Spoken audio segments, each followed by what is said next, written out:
السلام علیکم ورحمۃ اللہ وبرکاتہ۔ اعوذ باللہ من الشیطان الرجیم، بسم اللہ الرحمن الرحیم۔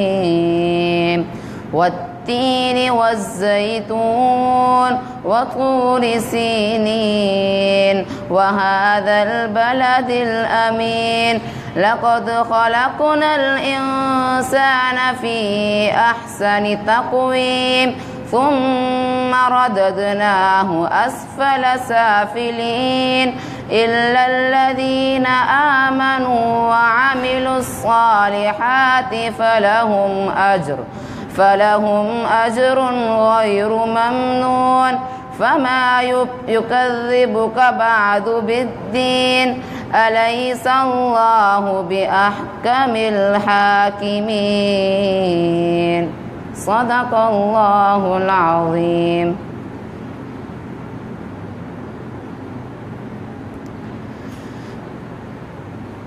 میری نسبت مدینے سے یوں ہی نہیں، میرے آقا کا روضہ مدینے میں ہے۔ میری نسبت مدینے سے یوں ہی نہیں، میرے آقا کا روضہ مدینے میں ہے۔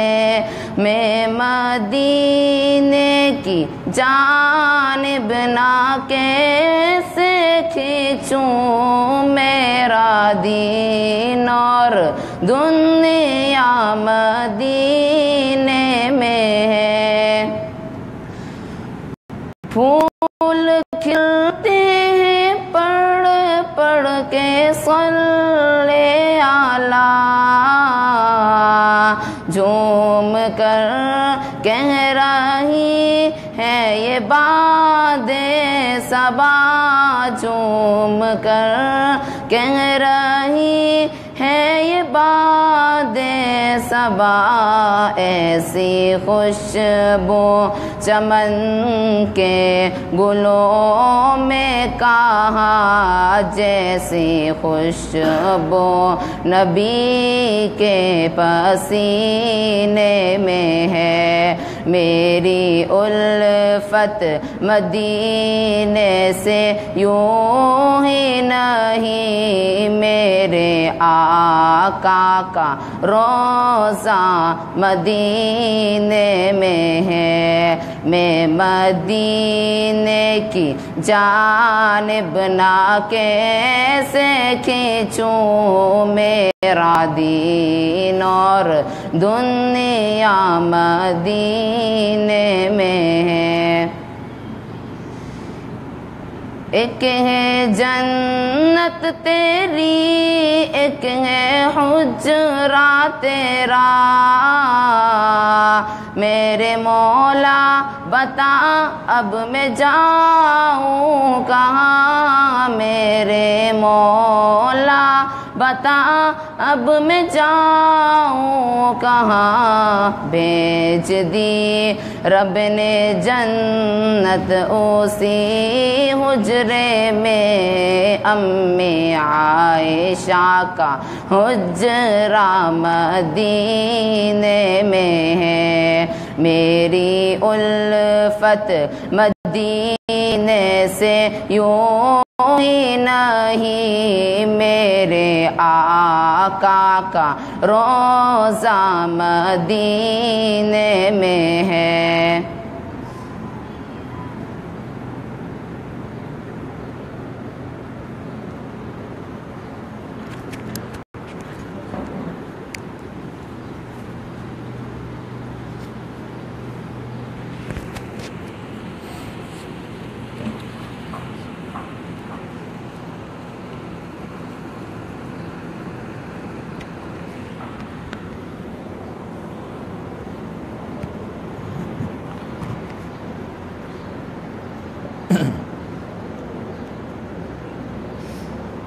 نحمده ونصلي على رسوله الكريم أما بعد أعوذ بالله من الشيطان الرجيم بسم الله الرحمن الرحيم يرفع الله الذين آمنوا منكم والذين أوتوا العلم درجات وقال النبي صلى الله عليه وسلم الجنة تحت أقدام الأمهات صدق الله العظيم وصدق رسوله النبي الكريم ونحن على ذلك لمن الشاهدين والشاكرين والحمد لله رب العالمين اللهم صل على سيدنا محمد وعلى آل سيدنا محمد وبارك وسلم اللهم صل على سيدنا محمد وعلى آل سيدنا محمد وبارك وسلم۔ زمانہ جاہلیت میں جہاں بہت ساری خامیاں تھیں،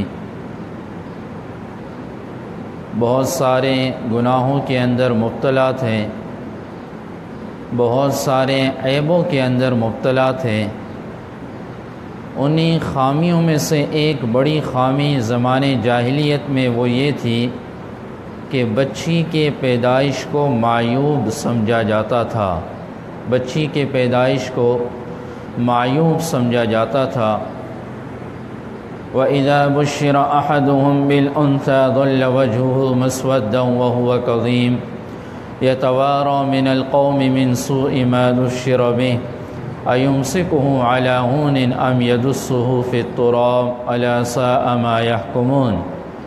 بلکہ اگر کسی کے یہاں بچی پیدا ہوتی تو وہ لوگوں سے چھپ کے پھرا کرتا تھا کہ کوئی اسے مبارکباد نہ دے، تو گویا کہ بچی کی پیدائش پر وہ مبارکباد بھی نہیں لیا کرتے تھے، بچی کی پیدائش کو اتنا معیوب سمجھا کرتے تھے۔ امام الانبیاء حضرت محمد مصطفیٰ صلی اللہ علیہ وسلم کی خدمت میں ایک شخص حاضر ہوا اور اس شخص نے کہا کہ حضور میں اسلام لانا چاہتا ہوں، کیا اسلام لانے سے میرے سارے گناہ ختم ہو جائیں گے؟ امام الانبیاء حضرت محمد مصطفیٰ صلی اللہ علیہ وسلم نے فرمایا الاسلام یہدم ما کان قبل، اسلام گزشتہ سارے گناہوں کو معاف کر دیتا ہے۔ اس شخص نے کہا کہ حضور سارے گناہ معاف ہو جائیں گے؟ نبی علیہ السلام نے فرمایا جی ہاں، اسلام گزشتہ سارے گناہوں کو معاف کر دیتا ہے۔ اس شخص نے کہا کہ حضرت میرا ایک گناہ ہے، مجھے نہیں لگتا کہ میرا وہ گناہ کبھی معاف ہوگا۔ اللہ کے نبی صلی اللہ علیہ وسلم کو تجسس میں ڈالا تو آپ نے پوچھا کہ آپ کا کون سا ایسا گناہ ہے کہ جس کے بارے میں آپ کا خیال ہے کہ وہ معاف نہیں ہوگا؟ اس شخص نے جب اپنا وہ گناہ ذکر کیا، اس شخص نے کہا کہ میں سفر پہ جا رہا تھا، میری بیوی امید سے تھی اور میں سفر پہ گیا اور چند سالوں بعد میں واپس گھر آیا، تو جیسے ہی میں گھر میں داخل ہوا تو میں نے دیکھا ایک خوبصورت سی بچی کھیل رہی تھی، اور میں جیسے ہی بیٹھا تو میری قریب آئی، مجھے اس بچی سے دل لگی ہوئی تو میں نے پوچھا کہ یہ بچی کون ہے؟ تو کہا میری اہلیہ نے کہا یہ پڑوسیوں کی بچی ہے، مجھے یہ تأثر دیا گیا۔ کہا چند دن گزرے تو مجھے بتایا گیا کہ یہ تو آپ ہی کی بچی ہے، آپ ہی کی اولاد ہیں۔ تو وہ فرماتے ہیں کہ جب یہ بات میں نے سنی تو یہ بات سننے کے بعد میرے دل میں وہی بات آئی کہ میری بچی ہے اور اب تو میں اسے زندہ نہیں چھوڑوں گا۔ وَإِذَا الْمَوْعُودَةُ سُئِلَتْ بِأَيِّ ذَنبٍ قُتِلَتْ، ان کے یہاں ایک جاہلیت کی باتیں تھیں کہ بچی ہوگی، میرا داماد ہوگا، وہ اسے مایوب سمجھا کرتے تھے۔ چنانچہ وہ اپنا قصہ بتانے لگے اور قصہ بتاتے ہوئے عرض کرنے لگے کہ حضور میں نے ایک دن اپنی بیوی سے کہا کہ آپ اس بچی کو تیار کیجئے، آج میں اسے سیر سپاٹے کے لیے لے جاتا ہوں۔ تو کہا میری بیوی نے اس بچی کو تیار کیا، اسے نہلایا، خوبصورت کپڑے پہنائے، اور میں اس بچی کا ہاتھ پکڑ کے اسے لے جانے لگا۔ کہا کہ اس بچی نے میری انگلی پکڑی ہوئی تھی اور جنگل اور بیابان کے اندر میں اسے لے جانے لگا۔ اس بچی نے راستے میں بار بار پوچھا کہ ابا جان آج میں بہت خوش ہوں، آج آپ مجھے گھمانے کے لیے لے جا رہے ہیں، مجھے آج آپ سیر و تفریح کے لیے لے جا رہے ہیں، مجھے بڑی خوشی ہو رہی ہے۔ کہا کہ حضور جیسے ہی میں جنگل میں پہنچا تو پہنچنے کے بعد میں نے ایک گھڑا کھودنا شروع کیا، اور گھڑا کھودتے کھودتے جب مٹی میرے کپڑے پہ آتی تو یہی بچی وہ مٹی میرے کپڑے سے ہٹاتی اور کہتی ابا جان آپ کے کپڑے خراب ہو رہے ہیں، آپ اتنی محنت کر رہے ہیں، اور دوپٹے سے کبھی اس تپتی ہوئی دھوپ کے اندر میرا پسینہ صاف کرتی کہ ابا جان آپ کو پسینہ آ رہا ہے۔ تو وہ کہنے لگے کہ حضور جیسے ہی گڑھا کھودا میں نے اس بچی کو اس گڑھے کے اندر ڈال دیا، اور اس بچی کو گھڑے میں ڈالنے کے بعد میں نے اس پر مٹی ڈالنی شروع کی، یہاں تک کہ اس کے سینے تک جب مٹی آئی تو اس نے آواز دی ابا جان، اپنی زندگی کی بھیک مانگتی رہی ابا جان آپ مجھے نکال دیجئے، مجھے آپ کیوں مارنا چاہتے ہیں، آپ مجھے نکال دیجئے، میں زندگی بھر آپ سے کھانا کچھ نہیں مانگوں گی، میں بھیک مانگ کر زندگی گزاروں گی، لیکن آپ مجھے اس طرح دفن مت کیجئے۔ امام الانبیاء حضرت محمد مصطفیٰ صلی اللہ علیہ وسلم کے مبارک آنکھوں سے آنسوں کی لڑیاں جاری ہو رہی تھی۔ اس نے کہا کہ میں نے پھر اس بچی کو اسی طرح زندہ دفن کر دیا، زندہ میں نے اسے گاڑ دیا، اور پھر سوال کیا کہ اللہ کے حضور اب مجھے بتلائیے کہ کیا میرا یہ گناہ معاف ہوگا یا نہیں۔ حضور اقدس صلی اللہ علیہ وسلم کی مبارک آنکھوں سے آنسو جاری تھے اور آنسو کی لڑیاں نکل رہی تھی۔ آپ نے اس شخص سے کہا کہ آپ کے سارے گناہ معاف ہو جائیں گے، یہاں سے اس وقت نکل جاؤ، میرے چہرے سے ہٹ جاؤ، مجھے ایسا محسوس ہو رہا ہے کہ کہیں آپ کے اس گناہ کی وجہ سے اس پوری امت پر عذاب نہ آ جائے۔ یہ اس وقت زمانے جاہلیت کی بات تھی کہ بچیوں کو زندہ دفن کرنا۔ آج بھی مغربی ممالک کے اندر، یورپی ممالک کے اندر ایسی ہی درندگی موجود ہے، آج بھی اسی طرح کی درندگی وہاں موجود ہے۔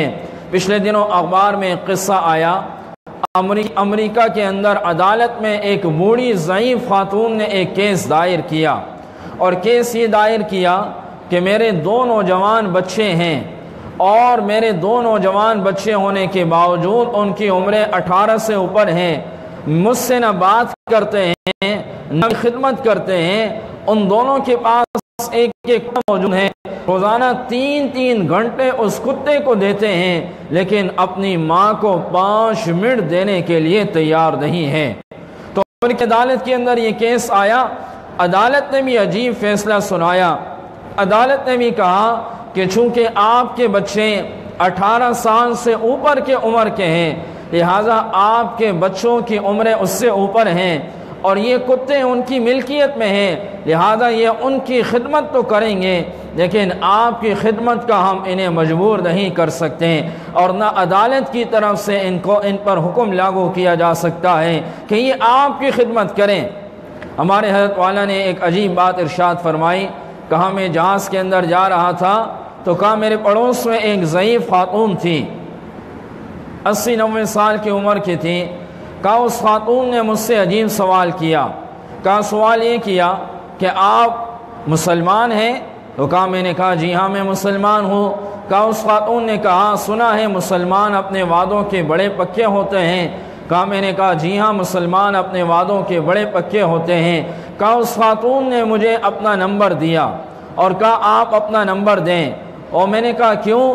کہا اس خاتون نے کہا میری 80 سال عمر ہے، میں چاہتی ہوں میری اولادیں بھی ہیں، لیکن پورا مہینہ سالوں سال گزر جاتے ہیں، کوئی اولاد مجھ سے بات ہی نہیں کرتا، تو میں چاہتی ہوں کہ آپ مہینے میں 1 دفعہ فون کریں، بلکہ فون میں کروں گی، اور آپ صرف اتنا کہیں کہ آپ خیریت سے ہیں یا نہیں، اس کے بعد آپ فون بند کریں، مہینے میں 1 دفعہ آپ کی آواز سنوں گی تو مجھے یہ احساس ہوگا کہ کوئی تو میری آواز سن رہا ہے، اور میری اولادیں ہیں اور کوئی اولاد مجھ سے اتنی دیر بات کرنے کے لیے تیار نہیں۔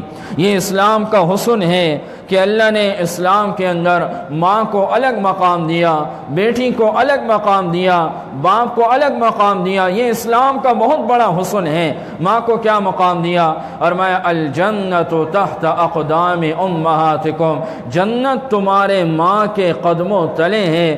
نبی علیہ السلام سے ایک صحابی نے سوال کیا، اللہ کے حضور ماں باپ میں سے کس کا حق مجھ پر زیادہ ہے؟ آیا ماں کا حق زیادہ ہے یا باپ کا حق زیادہ ہے؟ نبی علیہ السلام نے اس صحابی سے کہا امک، تیری ماں کا حق زیادہ ہے۔ اس شخص نے دوبارہ سوال کیا، اللہ کے حضور ماں باپ میں سے کس کا حق مجھ پر زیادہ ہے؟ اللہ کے نبی صلی اللہ علیہ وسلم نے فرمایا تیری ماں کا حق زیادہ ہے۔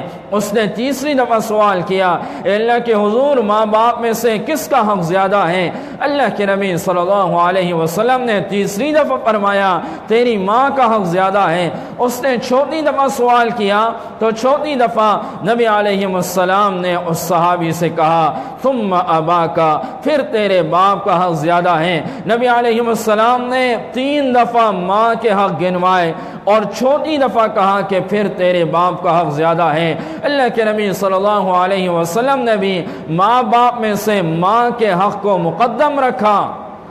آپ نے فرمایا کہ کاش عشاء کی نماز کا وقت ہوتا، کاش میری ماں زندہ ہوتی اور عشاء کی نماز کا وقت ہوتا اور میں نماز کے لیے نیت مان چکا ہوتا اور نماز کے اندر کھڑا ہو چکا ہوتا، نماز شروع کر چکا ہوتا اور یہاں سے میری ماں پکارتی یا محمد، میری ماں مجھے آواز لگاتی تو اللہ کے نبی صلی اللہ علیہ وسلم نے فرمایا میں نماز توڑ کے کہتا لبیک یا امی، اے میری ماں میں حاضر ہو، اے میری ماں میں حاضر ہو۔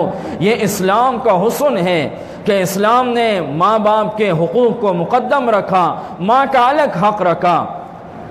کسی سے پوچھا جائے نوجوان ہو کہ بھائی شادی کیوں نہیں ہو رہی ہے تو کہتا ہے کہ میری 80 سال کی نانی ہے، جب تک وہ ہاں نہیں کرے گی تب تک شادی نہیں ہوگی، اس کی ہاں کا انتظار ہے۔ یہ ہمارے اسلام کا حسن ہے کہ ہمارے اسلام کے اندر رشتوں کا حسن برقرار رکھا اللہ نے۔ بیٹی کو اللہ نے کیا حق دیا؟ حضور اقدس صلی اللہ علیہ وسلم کے پاس ایک شخص آتا ہے اور نبی علیہ السلام کے سامنے اپنی بچی سے پیار کرتا ہے۔ نبی علیہ السلام نے کہا کہ آپ کو اپنی بچی پر بہت پیار آ رہا ہے؟ اس نے کہا حضور جی ہاں، مجھے اپنی بچی پر آج بہت پیار آ رہا ہے۔ نبی علیہ السلام سے اس شخص نے عرض کیا اللہ کے حضور جب تک آپ نہیں آئے تھے میں نے اپنے ان ہاتھوں سے اپنی 7 بچیوں کو زندہ دفن کیا ہے، لیکن جب حضور تشریف لائے تو آپ نے بیٹی کا کیا مقام دیا؟ آپ نے کہا کہ جس شخص کی 2 بیٹیاں ہوں اور 2 بیٹیاں ہونے کے باوجود ان کی اچھی تربیت کریں اور اچھی جگہ ان کی شادی کروائیں تو پیارے نبی صلی اللہ علیہ وسلم نے فرمایا میرا وہ امتی کل قیامت کے دن جنت میں میرے ایسے قریب ہوگا جس طرح یہ 2 انگلیاں ملی ہوئی ہیں۔ ایک اور شخص تشریف فرماتے ہیں، کہنے لگے اللہ کے حضور اگر کسی کی 2 بیٹیاں نہ ہو 3 بیٹیاں ہو تو پھر کیا ہوگا؟ نبی علیہ السلام نے فرمایا اگر 2 بیٹیاں نہ ہو 3 بیٹیاں ہو، اچھی پرورش کی، اچھی جگہ ان کی شادی کروائی، میرا وہ امتی بھی کل قیامت کے دن میرے ایسے قریب ہوگا۔ ایک اور شخص تشریف فرماتے ہیں، کہنے لگے اللہ کے حضور اگر 2 نہ ہو 3 نہ ہو 1 ہو تو پھر کیا ہوگا؟ نبی علیہ السلام کی رحمت جوش میں آئی تو آپ نے فرمایا کہ اگر 2 نہ ہو 3 نہ ہو 1 ہو اور اس کی بھی اچھی پرورش کی اور اچھی جگہ اس کی شادی کروائی تو وہ بھی کل قیامت کے دن جنت میں میرے ایسے قریب ہوگا جس طرح یہ 2 انگلیاں ملی ہوئی ہے۔ آپ نے بیٹی کو عظمت دی، لیکن بڑے افسوس سے کہنا پڑتا ہے، بڑی معذرت کے ساتھ آج مغرب سے متاثر ہو کر وہ بیٹی جسے اللہ نے اتنی بڑی عظمت دی تھی آج وہ مغرب سے متاثر ہو رہی ہے۔ آج ماچس کی ڈبیاں پر بھی عورت کی تصویر دی جا رہی ہے، آج واش روم کے اندر جو تیزاب ڈالا جاتا ہے اس میں بھی عورت کی تصویر ہوتی ہے۔ آج یہ مقام مل رہا ہے، اور جس بیٹی کو اللہ کے نبی صلی اللہ علیہ وسلم نے اتنا بلند مقام عطا کیا، اتنی عزتیں عطا کی، آج وہ بیٹی اس مغرب کے ان کاموں سے متاثر ہو رہی ہیں۔ مثالی بیٹی کیسی ہو، مثالی ماں کیسی ہونی چاہیے، مثالی ساس کیسی ہونی چاہیے، مثالی بہو کیسی ہونی چاہیے، الگ الگ عنوان ہیں، یہ الگ الگ عنوان ہیں۔ اگرچہ یہ سارے عنوان اس وقت میرے ذہن میں ہیں، لیکن اس سارے عنوانوں پر بات کرنا چونکہ مشکل ہے، اتنا وقت نہیں ہوتا، لیکن ان سارے عنوانوں کو اگر جمع کیا جائے اور ان سارے عنوانوں کا اگر خلاصہ نکالا جائے کہ مثالی بیٹی کیسی ہو، مثالی ماں کیسی ہو، مثالی ساس کیسی ہو، مثالی طالبہ کیسی ہو، ان سارے عنوانوں کا اگر خلاصہ جمع کیا جائے تو وہ یہ ہے کہ عورت کے اندر حیا والی صفت ہو، عورت کے اندر حیا ہو۔ مرد کے اندر بھی حیا ہے، لیکن مرد کے اندر اگر حیا کم ہو تو کوئی مسئلہ نہیں ہوتا، لیکن اگر عورت کے اندر حیا چلی جائے تو عورت بہت سارے مردوں کو لے ڈوبتی ہیں۔ اللہ کے نبی صلی اللہ علیہ وسلم نے حیا کے بارے میں فرمایا، الحیاء شعبۃ من الایمان، حیا ایمان کے شعبوں میں سے ایک شعبہ ہے۔ جس عورت کے اندر حیا نہیں رہی گویا کہ ایمان کا ایک شعبہ اس عورت کے اندر ختم ہو گیا۔ ایک حدیث میں اللہ کے نبی صلی اللہ علیہ وسلم نے یہ بھی فرمایا، اس عورت کے اندر، اس عورت کا کوئی ایمان نہیں جس کے اندر حیا نہیں ہے۔ جس عورت کے اندر حیا ہے اللہ نے اس کے اندر ایمان بھی رکھا ہے۔ اللہ نے قرآن میں جہاں حیا کی بات کی تو مردوں کو الگ مخاطب کیا، عورتوں کو الگ مخاطب کیا۔ مردوں سے کہا قل للمؤمنین یغضوا من ابصارہم، مومنین سے کہا جائے اپنے نگاہوں کو نیچے کریں، اپنے نگاہوں کی حفاظت کریں۔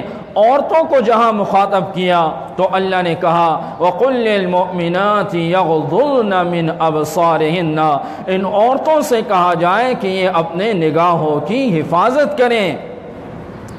شعیب علیہ السلام اور حضرت موسیٰ علیہ السلام کا قصہ مشہور ہے کہ حضرت موسیٰ علیہ السلام جب اپنی قوم والوں سے تنگ آ کر وہاں سے نکل پڑے اور مدائن کے اندر پہنچے تو وہاں پر ایک کنواں موجود تھا اور اس کنویں کے گر بہت سارے مرد جمع تھے اور پانی نکال رہے تھے، اور سائڈ میں کونے کی طرف دو نوجوان لڑکیاں موجود تھیں اور وہ اپنی باری کا انتظار کر رہی تھیں کہ جیسے ہی یہ مرد سارے ہٹ جائیں گے تو ہم پھر آئیں گے اور ہم اپنا پانی بھریں گے۔ تو موسیٰ علیہ السلام نے ان عورتوں کی طرف دیکھا تو موسیٰ علیہ السلام ان کے پاس آئے اور ان سے کہا کہ آپ لوگ یہاں پر کیوں کھڑی ہیں؟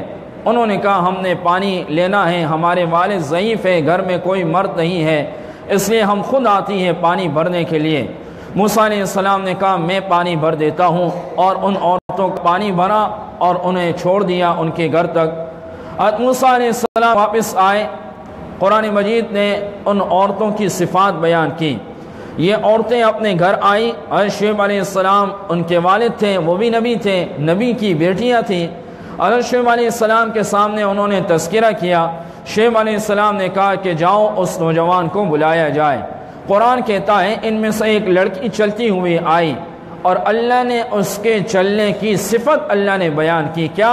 وَجَاءَتْهُ إِحْدَاهُمَا تَمْشِي عَلَى السِّحْيَاءِ، اللہ نے ان کی صفت بیان کی کہ ان میں سے ایک لڑکی آئی تمشی علی السحیاء، اور حیا میں چلتے ہوئے آئی۔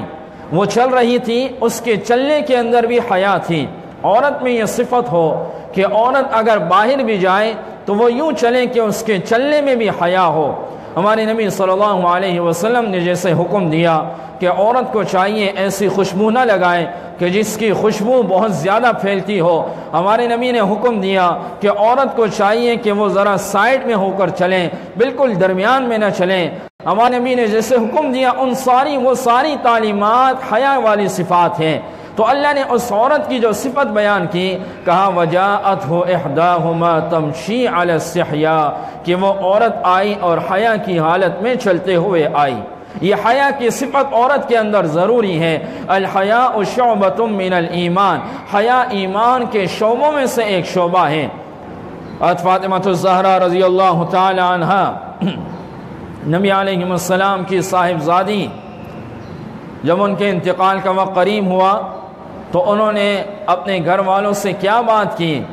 کہا کہ جب میرا انتقال ہو جائے تو میری جو نماز جنازہ ہو وہ رات کے وقت پڑھانا، اور مجھے تدفین بھی رات کے وقت ہی کرنا، اور میرے جنازے پر کوئی جھاڑیاں ڈال دینا تاکہ کوئی میری جسامت بھی نہ دیکھ پائے کہ میری کتنی جسامت تھی، اور رات کے وقت ہی مجھے دفن کر دینا۔ یہ عورت کے اندر اتنی خوبصورت صفت تھی۔ علی رضی اللہ تعالیٰ عنہ فرماتے ہیں کہ ہم کچھ اصحاب بیٹھے ہوئے تھے اور بات چل رہی تھی کہ اس دنیا کی سب سے خوبصورت اور سب سے اچھی اور سیرت والی عورت کون ہے؟ تو کسی نے کہا کہ سب سے اچھی والی صفت والی عورت یہ ہے، کسی نے کہا یہ ہے۔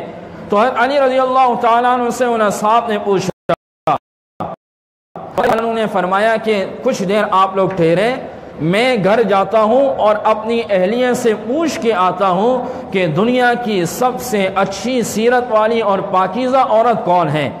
تو وہ گھر آئے، اور گھر آنے کے بعد حضرت فاطمہ الزہرا رضی اللہ تعالیٰ عنہ سے سوال کیا کہ دنیا کی سب سے اچھی سیرت والی عورت کون ہے؟ حضرت فاطمہ الزہرا رضی اللہ تعالیٰ عنہ نے فرمایا کہ دنیا کی سب سے اچھی صفت والی عورت وہ ہے جو نہ خود کسی غیر مرد کی طرف نظر ڈالیں اور نہ غیر مرد اس کی طرف نظر ڈالیں، یہ دنیا کی سب سے اچھی صفت والی عورت ہیں۔ اس لیے عورتوں کے اندر پردہ یہ بہت ضروری ہے، بہت ضروری ہے۔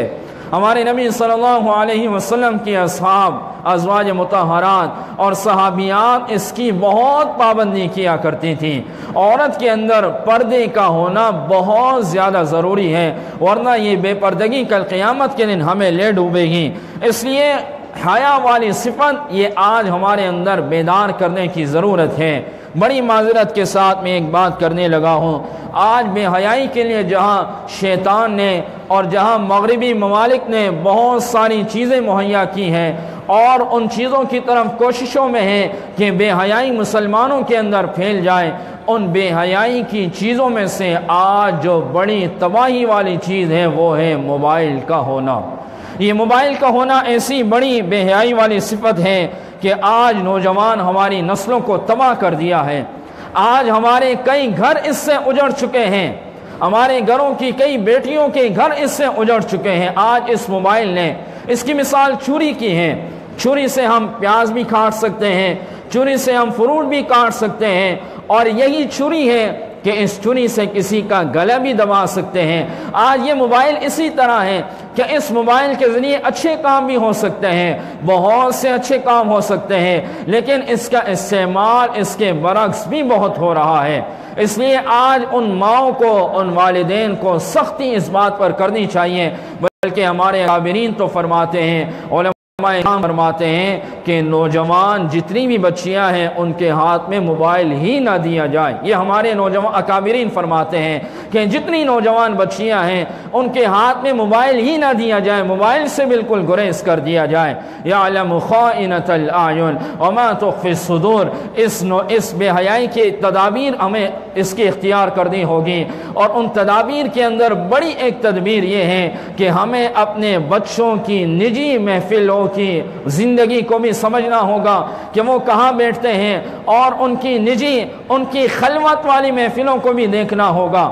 سب کے سامنے تو سارے ہی اچھے ہوتے ہیں، سب کے سامنے تو سارے ہی صوفی ہوتے ہیں، لیکن تنہائی کے اندر کیا ہو رہا ہے آج ہمیں اس کا خیال کرنا ہوگا کہ تنہائی کے اندر کیا ہوتا ہے، ہماری نوجوان نسل تنہائی کے اندر کیا کر رہی ہے۔ بلکہ ہمارے اکابرین تو یہ فرماتے ہیں کہ اگر گھر کے اندر نوجوان بچے بچیاں ہیں وہ الگ کمرے میں سو رہے ہیں تو اکابرین یہ فرماتے ہیں ان سے کہا جائے کہ کمرے کی کنڈی نہیں لگانی، ہم کسی بھی وقت چیکنگ کے لیے آ سکتے ہیں۔ ماں کہے کہ میں کسی بھی وقت آ سکتی ہوں، باپ کہے کہ میں کسی بھی وقت آ سکتا ہوں۔ یہ تدابیر ہیں، اگر ہم یہ تدابیر اختیار کریں گے تو یقیناً ہماری اولاد کی زندگی بہتر ہوگی اور ہماری اولاد بہت ساری برائیوں سے بچ جائیں گی۔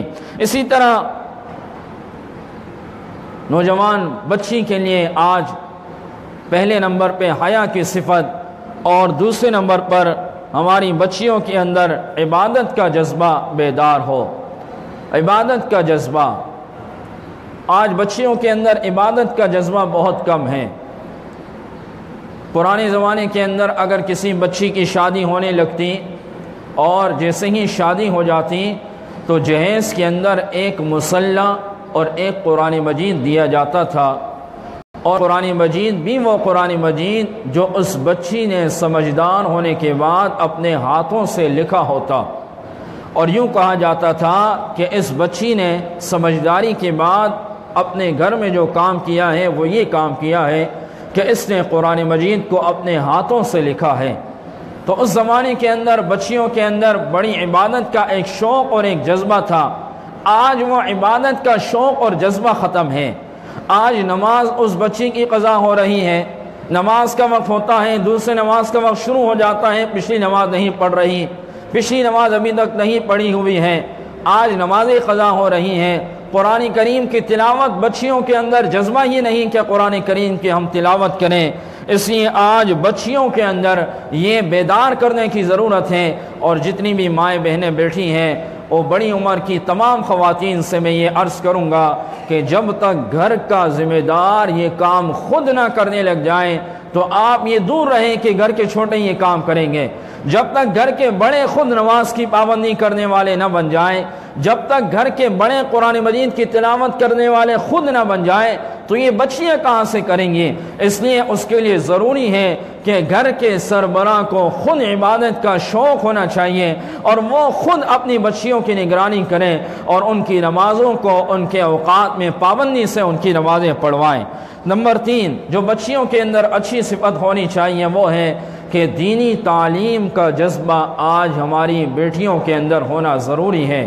دینی تعلیم کا، دنیاوی تعلیم کا جذبہ تو ہر ایک کے اندر ہے، لیکن دینی تعلیم کا جذبہ چونکہ اس لیے بھی کم ہوتا ہے کہ دینی تعلیم کے لیے آئیں گے تو کچھ پابندیاں ہو جائیں گی، نقاب کرنے لگ جاؤں گی، اور اسی طرح دنیاوی تعلیم کے اندر جاتے ہیں تو وہاں جو پڑھائی ہوتی ہیں سنا نہیں جاتا، لیکن دینی تعلیم کے اندر روزانہ کی پڑھائی ہے تو روزانہ کی روزانہ معلمات سنیں گی، روزانہ کی روزانہ معلمات ان سے سنیں گے کہ کیا پڑھایا تھا، تو کچھ پابندیاں ہوتی ہیں جس کی وجہ سے نوجوان بچیاں دینی تعلیم سے دور ہوتی جاتی ہیں۔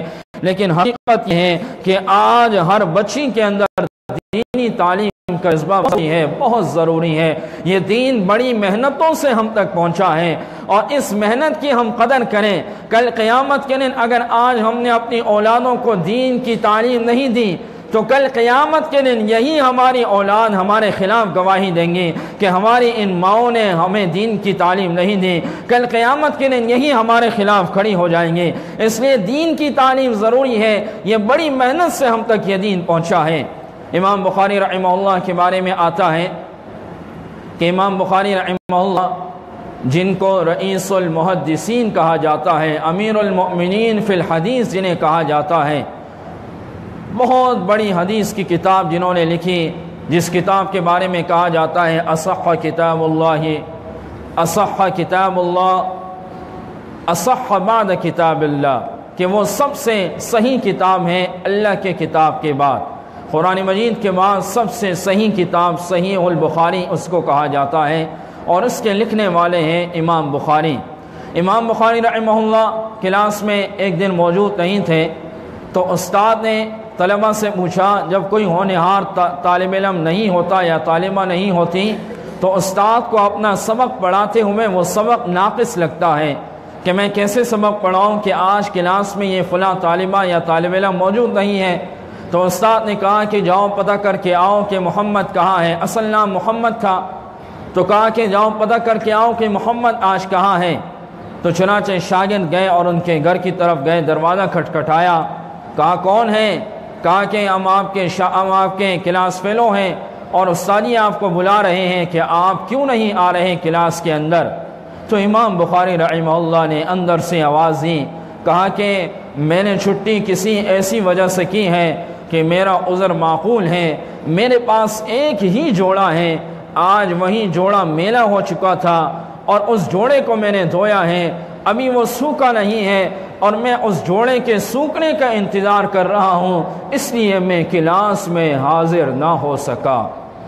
امام مالک رحمہ اللہ کے بارے میں آتا ہے کہ امام مالک رحمہ اللہ دین کی تعلیم کا جب ارادہ انہوں نے کیا تو ان کے پاس رقم موجود نہیں تھی، تو گھر کی لکڑیاں فروخت کرنے لگے، تھوڑی لکڑیاں فروخت کرتے ہیں، پھر تھوڑی فروخت کرتے ہیں تاکہ کچھ رقم آتی۔ لکڑیوں کا گھر تھا تو گھر کی لکڑیاں فروخت کرنے لگے، یہاں تک کہ ان کی تعلیم جب مکمل ہوئی تو تاریخ میں موجود ہے ان کا گھر بھی بک چکا تھا، اور پھر اس کے بعد کرائے کے گھر میں رہنے لگے۔ یہ اس وقت کی تنگی کا عالم تھا۔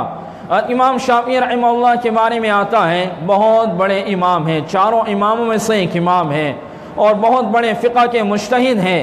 ان کے بارے میں آتا ہے کہ وہ جب اپنے زمانے میں طالب علم تھے تو ہڈیوں پر لکھا کرتے تھے، کاغذ پہ لکھنے کے لیے ان کے پاس اتنی آمدنی نہیں تھی کہ وہ کاغذ پہ لکھ سکیں، تو ہڈیوں پہ وہ لکھا کرتے تھے۔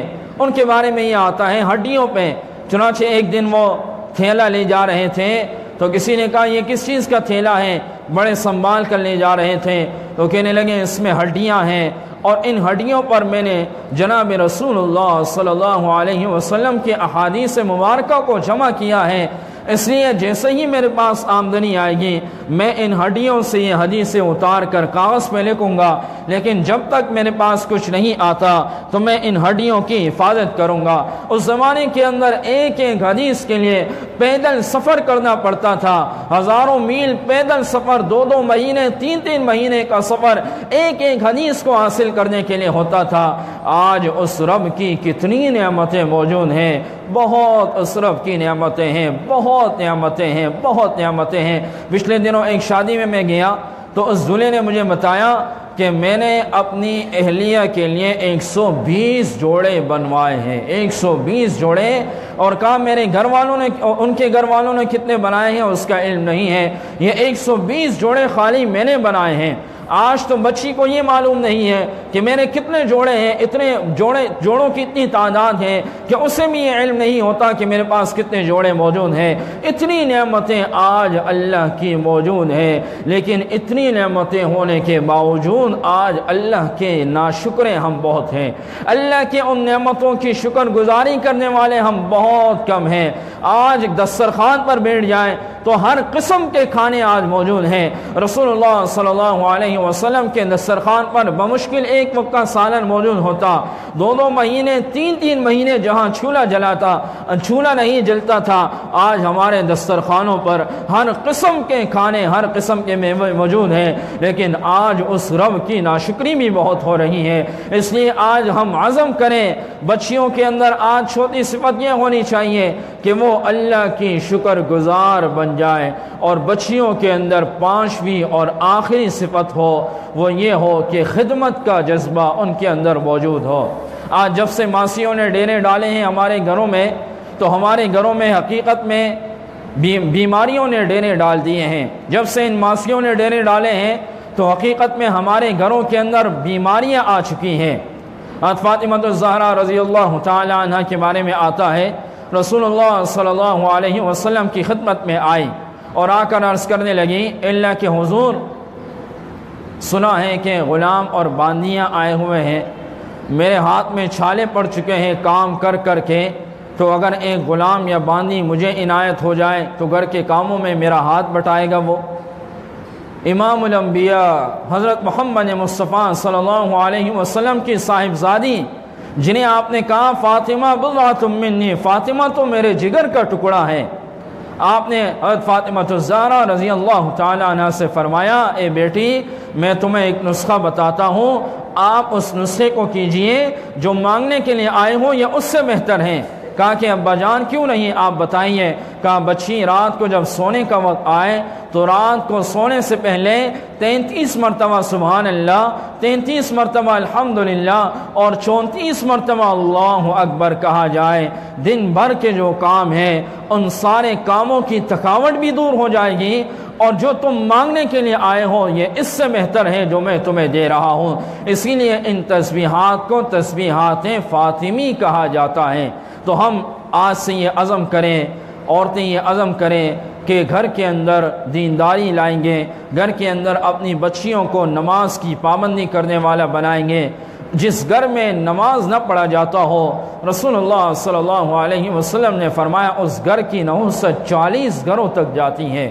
بعض حدیث میں یہ آیا کہ 40 گھر آگے، 40 پیچھے، 40 دائیں، 40 بائیں، اتنی نحوست ہوتی ہے، رزق کے اندر برکت اٹھا لی جاتی ہے، کبھی بچہ بیمار ہوتا ہے، کبھی وہ خود بیمار ہوتی ہیں، برکت کیوں ہوگی وہاں؟ کیونکہ اس گھر کے اندر نماز ہی نہیں پڑھی جا رہی، تو اس گھر کی برکتیں اللہ اٹھا دیتا ہے۔ اس لیے آج ہی ہم عزم کریں، اور بڑے عزم کریں گے تو چھوٹے انشاءاللہ خود بخود عمل کرنے والے بن جائیں گے۔ کوئی نماز ہماری قضا نہ ہو، پردے کا اہتمام ہو اور دینی تعلیم کا شوق اور جذبہ ہو۔ آپ حضرات کے لیے بڑی خوش قسمتی ہے کہ آپ کے علاقے میں ہی مدرسہ قائم ہے، بچیوں کا مدرسہ موجود ہے، ہر قسم کے شعبے یہاں پر موجود ہیں اور اچھی اور معیاری تعلیم دی جا رہی ہے، اور معلمات بھی یہاں موجود ہیں۔ تو آپ حضرات اس کا بھرپور فائدہ اٹھائیں۔